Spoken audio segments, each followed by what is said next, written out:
Matthew's message. March 11, 2013. With loving greetings from all souls at this station, this is Matthew. How we wish that you could view Earth from our vantage point so you could see that her tumultuous travels are over and she is in calm waters. Most likely, calm is not how you would think about your world, but, when are all the marvels of the Golden Age coming? Well, maybe. Many civilizations were authorized by God to help Earth reach safe harbor at this point in your linear time, but throughout her ascension process, her residents have been in charge of societal changes. No other civilization may do this on your behalf because Earth is your world and must be the kind of world that you, collectively, want. Light workers, including the souls who don't think of themselves as such but indeed they are by living in godly ways, managed nobly during the extremely difficult ascension decades. All of you have the greatest admiration and respect of light beings throughout this universe. And we know how eager you are for the promised glories of the Golden Age to be manifested, so you are distressed because there is little evidence that they are underway. Actually, a great deal is progressing in numerous areas behind the scenes, and even mainstream media are reporting instances that indicate an encouraging upward trend. Still, huge changes will not come as swiftly as you would like. You know that everything is energy vibrating at one frequency or another, and because energy is neutral and has no reasoning capacity, it can't differentiate between what is wanted and what is not. Consequently, as people's thoughts and feelings shoot out into space, the universe provides individuals with circumstances whose energy matches the energy of whatever they have been focusing on, the law of attraction that's in constant motion. But most souls in your world do not know that's how energy and their innate powers of co-creation work. They're concentrating on situations that they don't want to continue, thereby making more of them. Because so many people are sending out the energy of sad, angry and despairing thoughts and feelings about world situations, your society as a whole is affected by the result, the slow pace of change. Another reason that things may seem to be moving at a snail pace also is due to lack of knowledge. Because most people in your world still are confined within third density's limited consciousness, they don't know to ask within, where all truths are known. Without that soul-level knowingness, the consciousness processes information from the ego's perspective.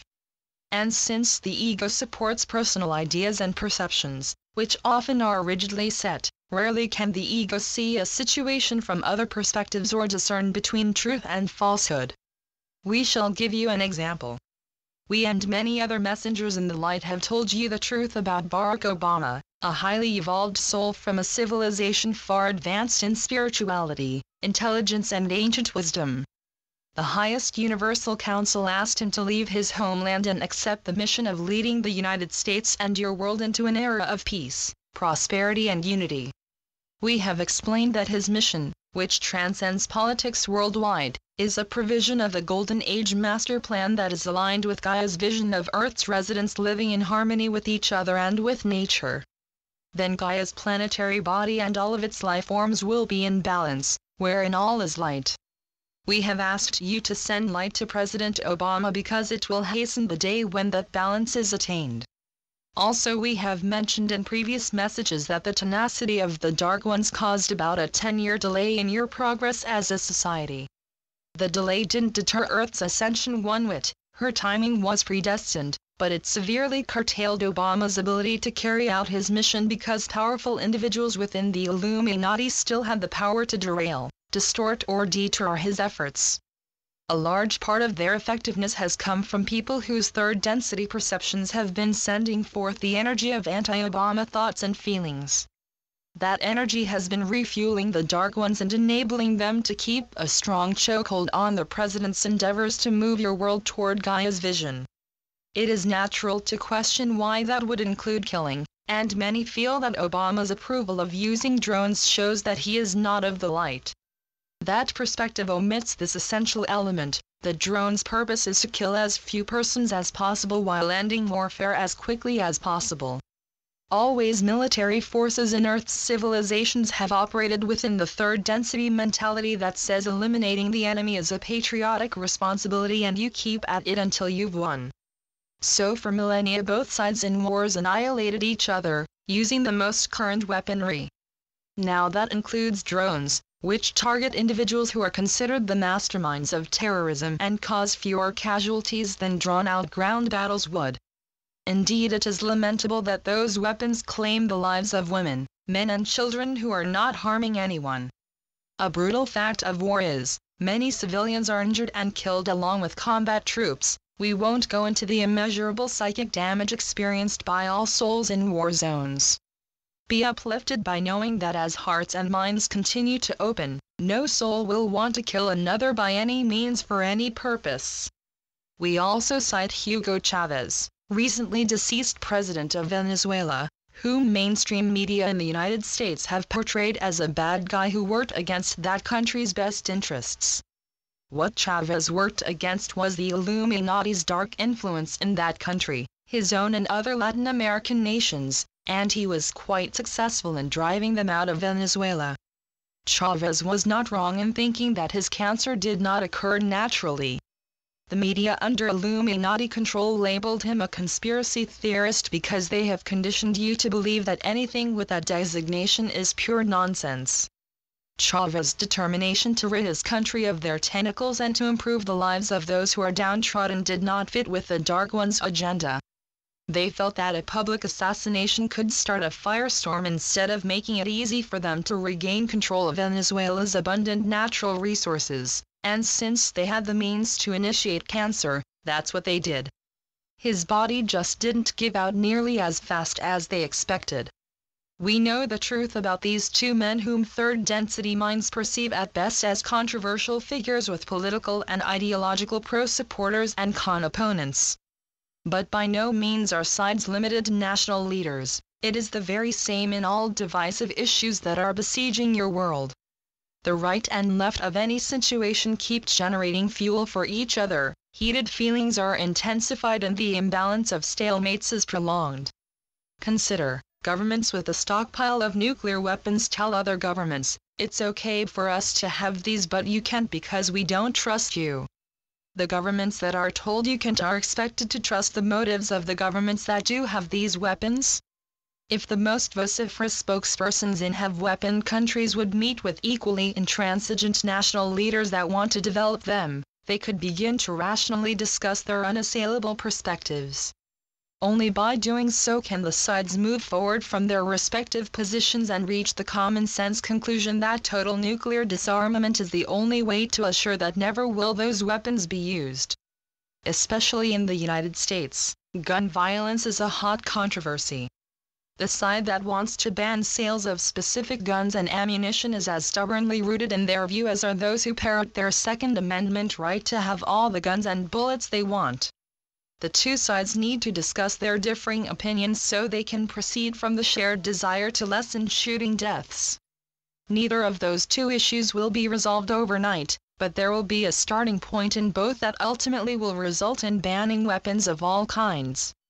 Remember, the world you're still co-creating in linear time already exists in the continuum exactly the way you want it and, as you shall see, your choice is that weapons have no place in Earth's golden age. Abortion is another issue with widely different views and so are capital punishment and dealing with national economies, unemployment and safe sources of energy. Because all of those and many other vital world situations are causing serious unrest does not mean that the Dark Ones still are in charge. Some who defected from the ranks of the Illuminati became light workers. Some have died, and those who absorbed enough light during the December solstice to keep their bodies viable either will continue to embrace the light or they will die. However, those who formerly were able to cause widespread havoc have been removed from those positions or their influence is nil.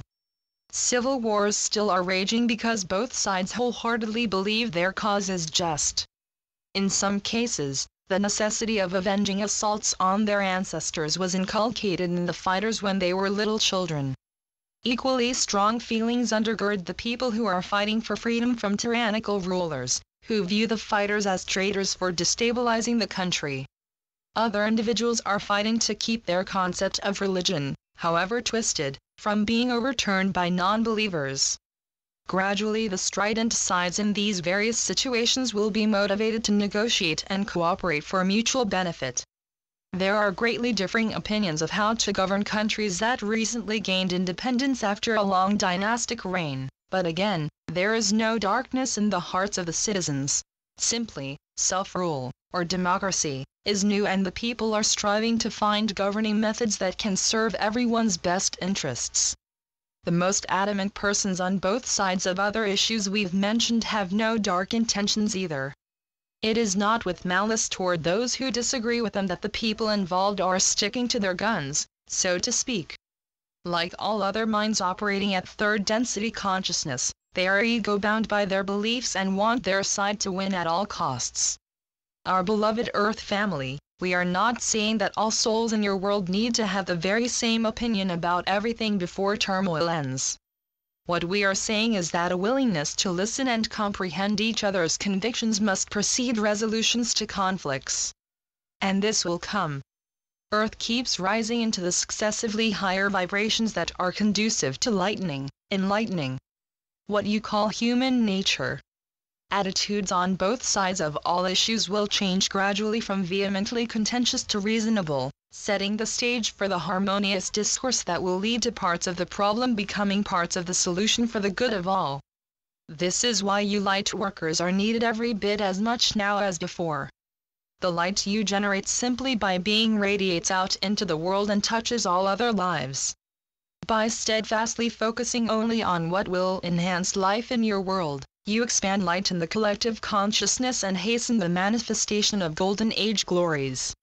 Earth's peoples must let go of the ego's self-centeredness and often mean-spirited perspective and start living from the heart.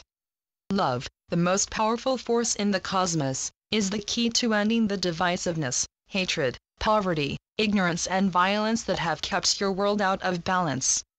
Love is the key to peace, abundance, unity of spirit and soul evolvement. It is logical to wonder, Earth has reached fourth density, so how can it be that most of her residents still are in third? There are two types of density, scientifically speaking.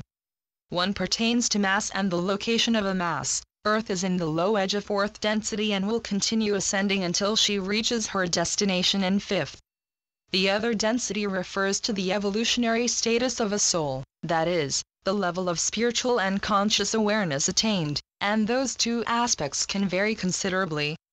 Some civilizations that are far advanced in consciousness, or intelligence level, haven't an iota of spiritual awareness. Earth's population today ranges from third density through seventh in soul evolvement. Dedicated light workers are at fourth spiritually, they are steadily on the spiritual pathway, but some are lagging consciously. They still are working on becoming non-judgmental, forgiving self and others for perceived wrongs, and getting past guilt, remorse, possessiveness and other feelings that emit low vibrations. The comparatively few souls in fifth and higher densities are those you call crystal or indigo or are members of other civilizations living with you.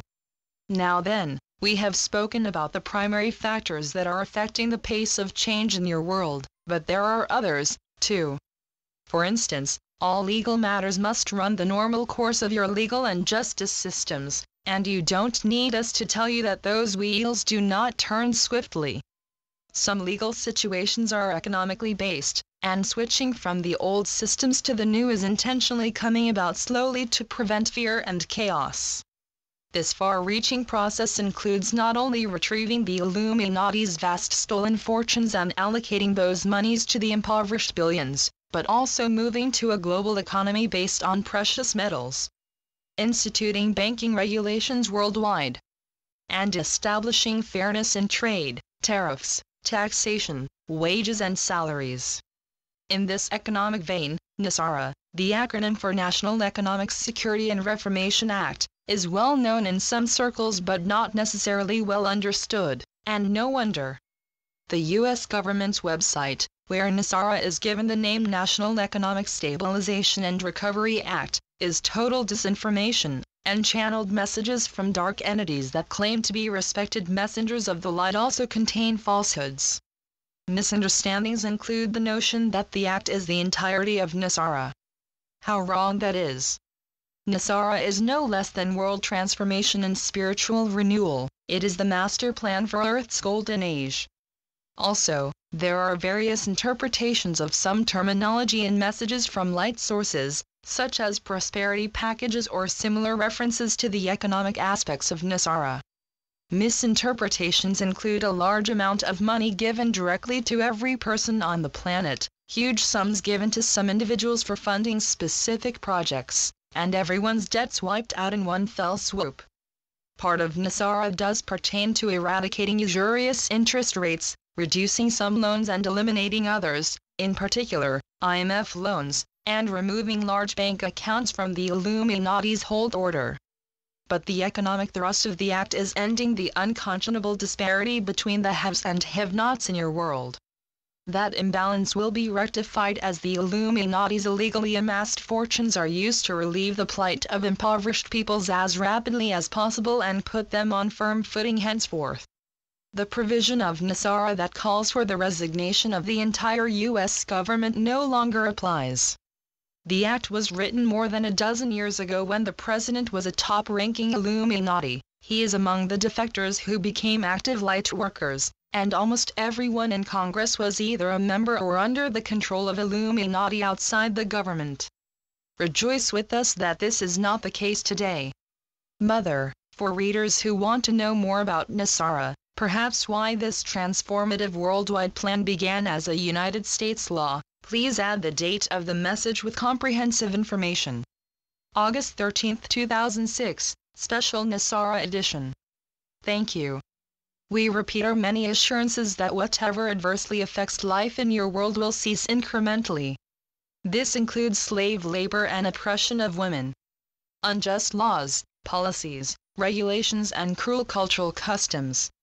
All forms of pollution, from industrial sources, chemtrails and chemicals in food to pornography and mind control, including monstrous portrayal of aliens in entertainment venues, corporate monopolies, homelessness, false imprisonment.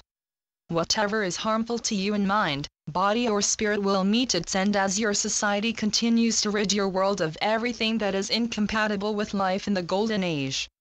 All light beings in this universe hold you in highest honor for your unwavering courage, ingenuity, patience and dedicated light working. Never have you been alone in your endeavors. All along you have been assisted by universal family members living among you and those in your skies. Until the crews can join you, they're using their ship's technologies to assist in the myriad ways we have recounted in previous messages. Now we say farewell in unconditional love, which always has been and is forevermore. Love and peace. Suzanne Ward. www.matthewbooks.com